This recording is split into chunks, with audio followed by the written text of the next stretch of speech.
প্রিয় দর্শক, আপনাদেরকে একটা ভিডিও দেখাই, তারপরে এই বিষয়টি নিয়ে আলোচনা করছি। বিএনপির একজন নেতা শরফুদ্দীন সেন্টু, তিনি তার নেতাকর্মীদেরকে কি নির্দেশনা দিচ্ছেন? আমি কেন হইতে দিছি? এই জন্য দিছি যে 17 বছর আমার নেতাকর্মী কিছু খায় নাই। আমার ছোট্ট একটু যেটা পলিসি আছে রাজনীতিতে, আমি যেটা দেশের রাজনীতি করি, আপনার ঘরের কথার কথা, আপনার ভাই কথার কথা বলে নেতা তো এমনই হওয়া দরকার, কর্মী বান্ধব নেতা, কর্মীদের কথা খুব চিন্তা করছে।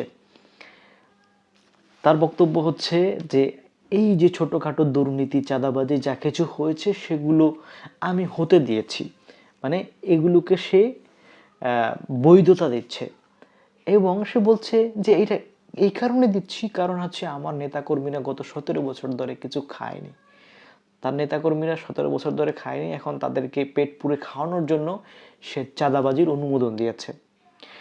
একটা দল ক্ষমতা যেতে পারে নাই, তারা যদি এই ধরনের চাঁদাবাজি, লুটপাট, লুটতরাজ করে, তাহলে আপনি বুঝতেই পারছেন যে তারা ক্ষমতায় গেলে কি পরিমাণ দুর্নীতি, কি পরিমাণ চাঁদাবাজি দেশে তারা করবে। সেটির একটা ইঙ্গিত, সেটির একটা স্যাম্পল আপনাদেরকে দেখিয়ে দিয়েছে। এই গত 1 বছরে তারা সেটার একটা রূপ দেখিয়ে দিয়েছে।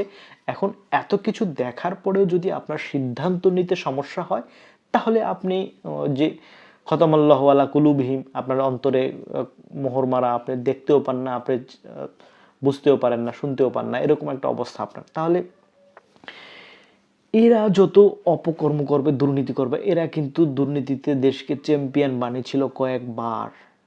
সুতরাং এইরকম একটা দলকে, এরকম একটা কমিউনিটিকে যদি আপনি সামনে নিয়ে আসেন, তারা যদি আপনার নেতৃত্বে আসে, তাহলে বুঝতেই পারছেন দেশের অবস্থা কি, কোন দিকে যাবে। তাহলে এই যে জুলাইয়ের ঘটনা, বা এত মানুষের প্রাণ দেওয়া, এত ত্যাগ, এত কিছু 17 বছর ধরে যারা যে একটা পরিস্থিতির মধ্য দিয়ে আপনারা গিয়েছেন, সেগুলো আবারও আপনাদের সামনে চলে আসবে। এবং সেটি বাস্তবায়নের জন্য খুব ভালোভাবেই যে তারা কাজ করতে পারবে, সেটির একটা নজির তারা ইতিমধ্যে দেখিয়ে দিয়েছে। এবং তারা মোটামুটি চাঁদাবাজিতে খুবই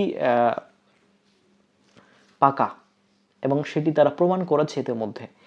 এবং এটি খুব ভালোভাবে আপনার মাথায় রাখা উচিত যে এইরকম একটা দল যদি ক্ষমতায় আসে, এরকম নেতারা যদি ক্ষমতায় আসে, যে যারা বলছে যে আমরা শরিয়ায় বিশ্বাস করি না, আমরা গণতন্ত্রে বিশ্বাস করি, আল্লাহর জমিনে আল্লাহর আইনকে তারা বিশ্বাস করে না, মানে আমরা করতে পারছি না সেটি একটা বিষয়, বাস্তবায়ন করতে পারছি না সেটি একটি বিষয়, তারা বলছে যে আমরা মানিই না।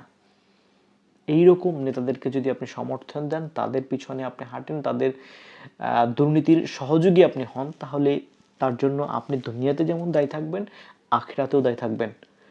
আপনি এই দেশের ক্ষতির জন্য মানুষের এই যে অভিশাপ, সেটিও গ্রহণ করবেন, পাশাপাশি আখিরাতেও তো আপনার এটার জন্য দায়ী থাকতেই হবে যে এই ধরনের নেতাকে তুমি নেতা হিসেবে মেনেছ, এটার জন্য আপনাকে দায়ী থাকতে হবে। সুতরাং এই নেতা নির্বাচনের ক্ষেত্রে, সামনে নির্বাচন আসছে, এই বিষয়গুলোকে ভেবে চিনতে দেশের স্বার্থে যারা কাজ করবে, যাদের মধ্যে দুর্নীতি নাই বা যারা দুর্নীতি করছে না, ইসলামপন্থী দল, সেই রকম দলকে সমর্থন দেওয়া উচিত বলে আমি মনে করি। প্রিয় দর্শক, ধন্যবাদ সবাইকে। আসসালামু আলাইকুম।